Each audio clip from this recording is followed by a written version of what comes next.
Video Presiden Joko Widodo tak menyalami Wakil Presiden RI ke-6 Tri Sutrisno kembali beredar di jagat media sosial. Hal itu terjadi saat perayaan HUT TNI ke-79 kawasan Monas, Jakarta Pusat, Sabtu 5 Oktober 2024 silam. Video itu kini kembali jadi sorotan publik dan tengah menjadi polemik Forum Purnawirawan TNI yang mendesak pemakzulan Wakil Presiden Gibran Rakabuming Raka. Bahkan tuntutan Forum Purnawirawan TNI itu juga dikaitkan dengan mutasi putra Tri Sutrisno, Legend Kunto sebagai Pangkogap Wilhan I, meski akhirnya dibatalkan. Mantan Sekretaris Kementerian BUMN Muhammad Said Didu mengomentari video tersebut.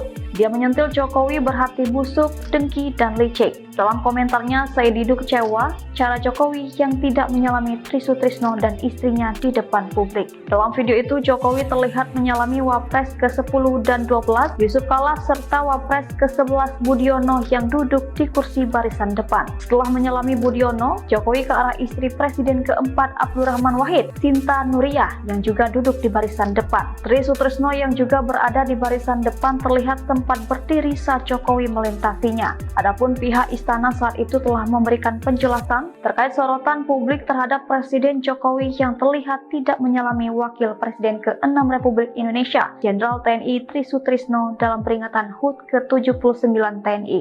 Menurut Deputi Bidang Protokol Pers dan Media Sekretariat Presiden, Yusuf Permana, interaksi antara Presiden Jokowi dan Tri Sutrisno sebenarnya telah terjadi sebelum acara dimulai. Ia menambahkan di ruangan tersebut Presiden belum sempat menjumpai beberapa tokoh lainnya seperti Wapres ke-10 dan ke-12 Yusuf Kala, Wapres ke-11 Budiono, serta istri Presiden keempat RI Sinta Nuriyah Wahid. Oleh sebab itu, saat berada di panggung utama, Jokowi hanya menyalami tokoh-tokoh yang belum ditemuinya sebelumnya. Ia menegaskan Presiden Jokowi senantiasa memberikan penghormatan tinggi kepada para tokoh nasional.